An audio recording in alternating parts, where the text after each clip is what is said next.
All right, Shalom. Shalom. Before we begin this lesson, we want to give all praise, glory, and honor to Yahweh Ba'Shem, Yahushai, Ba'Shem HaKadosh.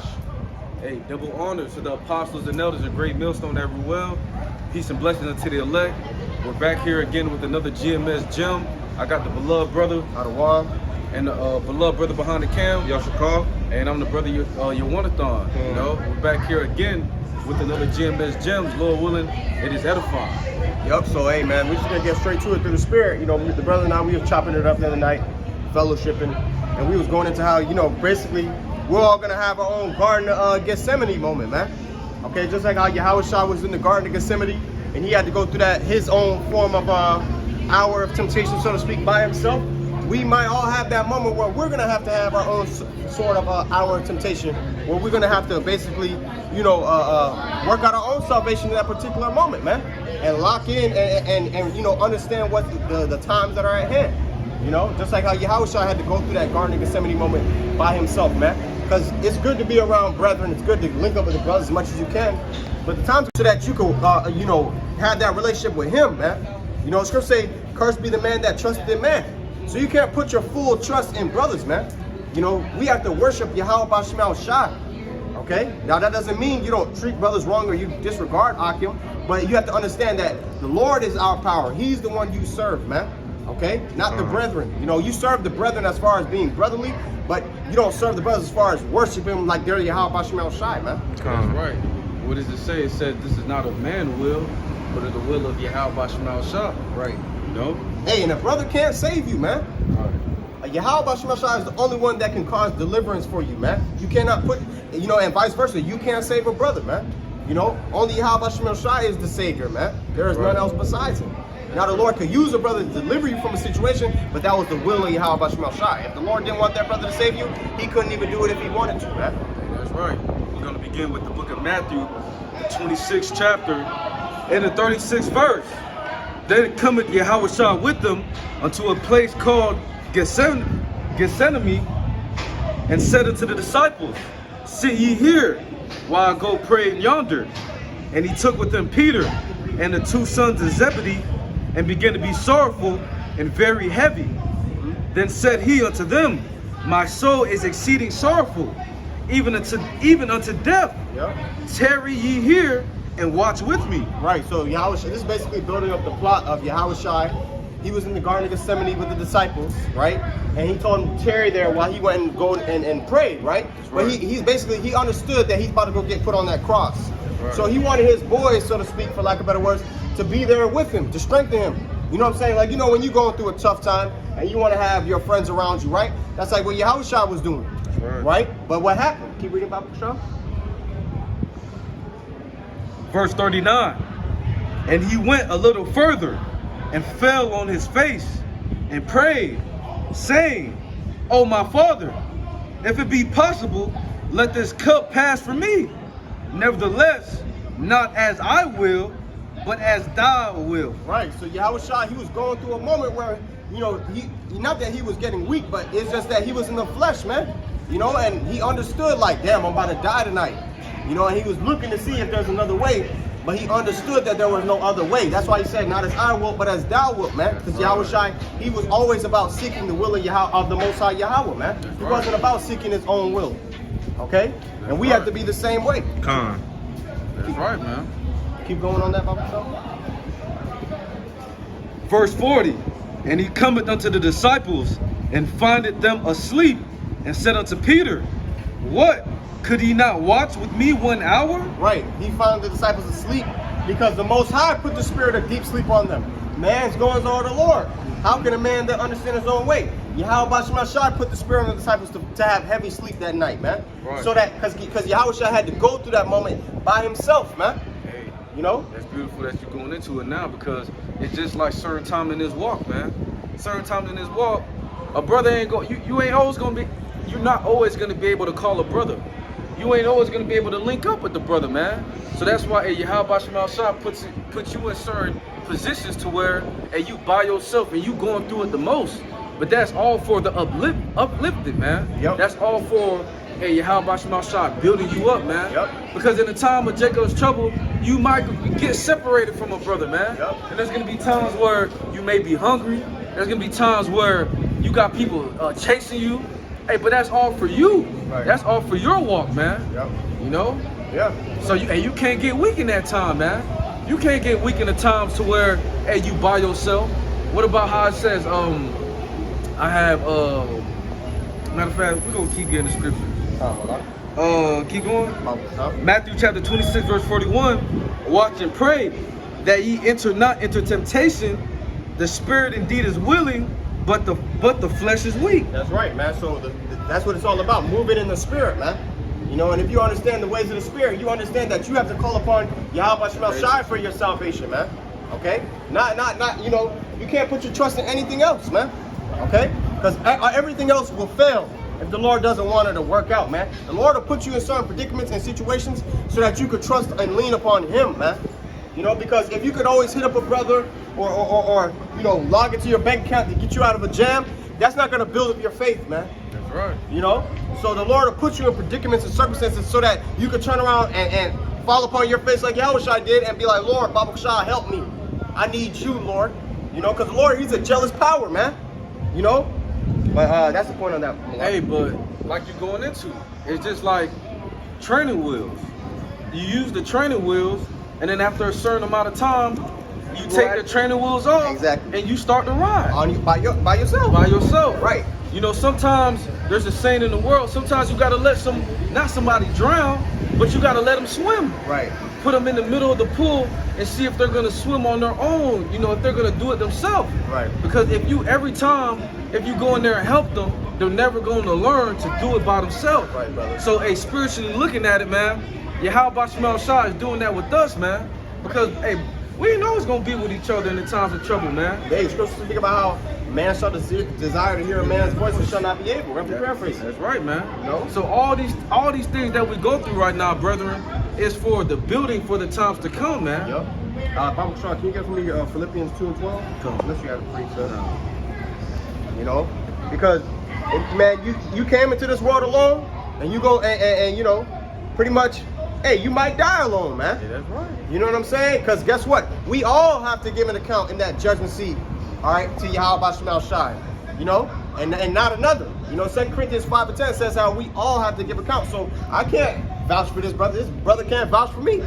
You know, when he has his moment where he's before that judgment seat, he's going to have to answer for Yuwanathon. When I have that moment, I'm going to have to answer for Ottawa, vice versa, you know? Right. Everybody's going to have to answer for their own self, man. So what's that have to do with what? You building up that personal relationship with Yahweh Shemel Shai. When Yahweh Shai was in the Garden of Gethsemane, that was him building up that moment with just him and the Most High, man. Right. You know? He didn't have the disciples to be there and support him. They wanted to, but the Lord put the spirit of deep sleep on them. Going to show you what? That you can't put your trust in man. Right. Vain is the help of man. You know, roughly paraphrasing. The book of Philippians chapter 2, starting at verse 12. Wherefore, my beloved, as ye have always obeyed, not as in my presence only, but now much more in my absence, work out your own salvation with fear and trembling. And a part of working out your own salvation with fear and trembling is building up that relationship with Yahweh Shemel Shai one-on-one, man. You know? Okay, now you have brothers, the Lord has men set up in the church to help build each other up. Okay? But there comes a point where, like the brother said, you got to take them training wheels off, man. Or you got to start swimming, man. You know? You can't just always rely upon a brother, man. You got to call upon the Lord first. First. Okay? Because the Lord is a jealous power, man. Right. You know? So if you're looking for a brother to be your salvation, stop looking, man. Now, of course, brothers can help you. Brothers can help you. I don't want to get misconstrued, but you need to seek the Lord's help first, man. That's right. Okay? Because even if a brother wanted to help you, if the Lord didn't want him to help you, he won't. That's right, man. Okay? Hey, what about, it says, look at the generations of old, right? A certain man of the Lord went through that moment. Did they go through the exact moment as Yahweh Shai went through? No. But they went through their own moment, man. I got that. You got it. Go ahead, bro. 2 Maccabees 6, verse 18. Eleazar, one of the principal scribes, an aged man, and of a well-favored countenance, was constrained to open his mouth and to eat swine's flesh. But he, choosing rather to die gloriously than to live stained with such an abomination, spit it forth and came of his own accord to the torment. Man. So we got to read these accounts And like it says in Romans the 15th chapter, things written aforetime were written for our learning, man. You got certain men of the Lord that they rather to die gloriously, man, than to do an abomination. All right? Like Yahushua. Yahushua knew he had to get on that cross, man. Right. He knew he had to get on that cross. But he didn't think about himself, man. Right. He thought about not only his heavenly Father, but he thought about us, man. Yep. So, just like Eleazar, it's like a domino effect, man. Right. If somebody do it, the next person gonna do it. Yep. But if you stand for something, more people gonna stand for something, man. Right. So in these times to come, you gonna see a guillotine, man. You gonna see a man of the Lord having their head through that guillotine. And he gonna say, Call Allah Yahweh Shemal Shah. Barakatah Yahweh Shemal Shah. And then that's gonna boost the other men through the spirit. But all in all, hey, you gotta go through it for yourself, man. You know? That's right. So it says, as it behooved them to come, that are resolute to stand out against such things as are not lawful for the love of life to be tasted. Why? Because he was being forced to taste that swine. Right. Just like how Esau's gonna try to force people to take that C-hip, that MOTB, man. Right. Okay? So that's like the modern day forcing of feeding our people swine back in the times of the Greeks. Okay, come. And it says, but they that had the charge of that wicked feast, for the old acquaintance they had with the man, taking him aside, besought him to bring flesh of his own provision, such as was lawful for him to use, and make as if he did eat the flesh taken from the sacrifice commanded by the king. So they wanted him to finesse and give the impression Like that he ate it, right. like he was giving defiled food. They wanted him to have the impression that he was eating defiled food, even though it was lawful. So he could do what? So he could pretty much pollute the younger brothers watching, just like what the brother was going into. You know what I'm saying? Being that example, right? Right. It says, but he, verse 22, it says that in so doing he might be delivered from death, and for the old friendship with them find favor. And that's the spirit, because earlier we were talking about being pleasers of men. Right. You know, if we're seeking to be pleasers of men, we should not be a servant of Mashiach. Right. So in that moment, he could have been a man pleaser, you know, eat the fake meat, and had a favor with men. Yeah. But what would happen? He would have been he would have not been in good graces with Yahweh Shemal Shai. And that's what matters most, man. Right. Verse 22. That in so doing he might be delivered from death, and for the old friendship with them find favor. Verse 23. But he began to consider discreetly, and as became his age, and the excellency of his ancient years, and the honor of his gray head, whereon he was come, and his most honest education from a child, or rather the holy law made and given by the Most High. Therefore he answered accordingly, and willed them straightways to send him to the grave. So he was telling them, look, just kill me, man. Right? Verse 24. For it becometh not our age, said he, in any wise to dissemble, whereby many young persons might think that Eleazar, being 80 years old and 10, meaning he was 90 years old, all right, score is 20. Okay, so if you're 80, you're 80 years old. It says and 10, which means plus 10 years, which is 90. Okay? It says, for it becometh not our age, said he in any wise to dissemble, many young persons might think, whereby many young persons might think that Eleazar, being 80 years old and 10, were now gone to a strange religion. And so they, through mine hypocrisy, and desire to live a little time and a moment longer, should be deceived by me, and I get a stain to mine old age and make it abominable. Salakia. You good, brother. You good, man.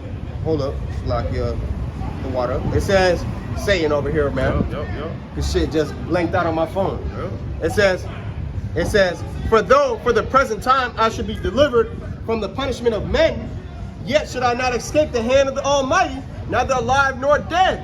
Wherefore now, manfully changing this life, I will shew myself such a one as mine age requireth, and leave a notable example to such as be young, to die willingly and courageously for the honorable and holy laws.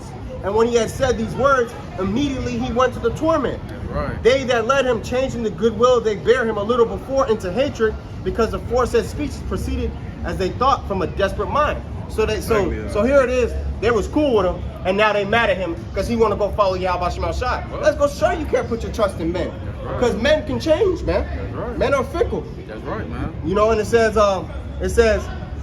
but when he groaned and said, it is manifest unto the Lord that hath the holy knowledge, that whereas I might have been delivered from death, I now endure sore pains in body by being beaten, but in soul am well content to suffer these things, because I fear him. Okay? And thus this man died, leaving his death for an example of a noble courage and a memorial virtue, not only unto young men, but unto all his nation, man. So the point being what? That Garden of Gethsemane, the conclusion of the matter is what? Maintain your integrity, man. Okay? Maintain your own personal integrity, man. You know, and you can't put your trust in man. You know, because you're going to have that moment where you're going to have to go through it between yourself. You know, when they come to you and say, look, take this C-hip, you're going to have to either say no or yes. But you better say no if you know what's good for you. Okay? But guess what, man? That goes to show you what? Maintaining your integrity, and you can't call upon another man in that moment. It's between you and Yahweh Shemel Shai, man. You know, and how you're going to serve the Lord. That's right, man. Say the just shall live by faith, man. And that's going to be the biggest currency in the times that we're in right now. Not the times we're coming into, no, the times that we're in right now. It's all about your faith. You know, read the book of Hebrews, the 11th chapter, man. Again, it goes into the accounts of the men/women of the Lord and what they did in that time, man. You know, Lot seen this damn woman look back and he kept fucking going. Right, bro. Perfect example, bro. Perfect example. So, bro. again, you got many accounts of men of the Lord, and they had to go through not the exact moment of the Garden of Gethsemane, but they still went through that moment. It was like the same concept. It was the same concept, man. Working out your own salvation with fear and trembling. Shit, if another brother want to go off and go eat pork, you gonna follow him? No. It says follow not a multitude to do evil. Right, man. And it's like what? You worship that brother or you worship Yahweh Shemel Shai, man. Maintain your integrity. Keep the faith, man, and it's working out your own salvation, just like Yahweh Shai had to do in that moment, man. That's right. The disciples couldn't be there to help him because the Most High wanted him to go through that by himself, man. He had to bear that cross by himself. So now we all have to bear our own cross by ourselves, man. Whatever it may be in your life and in your lot that you need to work on, man. You got anything else, Malak? Right. Hey, that's the point of this lesson, man. Call out Shemel Shai. Call out Shemel Shai. You know, I'm gonna leave it on this one. It said Moses rather, what did Moses do? Right. Moses rather to suffer with his people than to enjoy the sins. You want me to get that? Come on, we can close out on that, man. All right, Malak. This is Hebrews chapter 11. I'm going to go straight to the point, verse 24. Hebrews 11, starting at verse 24. By faith, when he was come to years, by faith, Moses, when he was come to years, refused to be called the son of Pharaoh's daughter. Refused? Right. Meaning what? He had integrity. Right. Right. Choosing rather to suffer affliction with the people of Yahweh Shemel Shai than to enjoy the pleasures of sin for a season. Okay? So that's the point. Like the brother said, he rather have gone through the struggles in righteousness than to live pleasurably in wickedness for a season. Just like Eleazar. He rather have gone through the struggles of righteousness than to live a longer and be in favor with the wicked, man. Right. You know? It says, esteeming the reproach of Mashiach greater riches than the treasures in Egypt, for he had respect unto the recompense of the reward, man. Man, go ahead. So he esteemed the benefits of serving Yahweh Shemel Shai more than the benefits of serving this world, man. Right. He understood the reward for serving the Lord is greater than the riches he could have got in Egypt, man. Right, man. The same thing now in these times. Right. When they try to force you to take that C-hip and you don't take it and you have to die for it, that's you esteeming the reproach of Mashiach greater riches than being able to live a little longer in fucking Babylon, man. Right, man. Revelation 3:10, because you kept the word of my patience, I will also keep you from the hour of temptation, man. Right. That's specific. That's a one-on-one dealing, man. Because you went through the sufferings of Yahweh Shai, now you are going to be rewarded. If the next man didn't do so, guess what? The next man not going to get that reward, man. That's the thing. When brothers get beamed up on them ships, that's because each and every brother, the Lord put the Spirit on each and every brother to put in the work to receive that salvation, man. That's right, man. Every 11 member going to earn their crown. Exactly, it ain't bro. going to be given. It's not like, oh, me and Yawanathan get to share his crown. No, Yawanathan going to have his own crown and Yahweh Shabbat I have mine. Lord willing. Okay? But the main thing is what? It all starts from keeping your integrity, man. That's right, You know, man. so that's the point. Hey, man, Lord willing, this lesson, you know, was edifying and received. To the next time, we're going to give all praises, glory, and honor to Yahweh. Shalom, Shalom. and the Bible Bar. Bible Ball.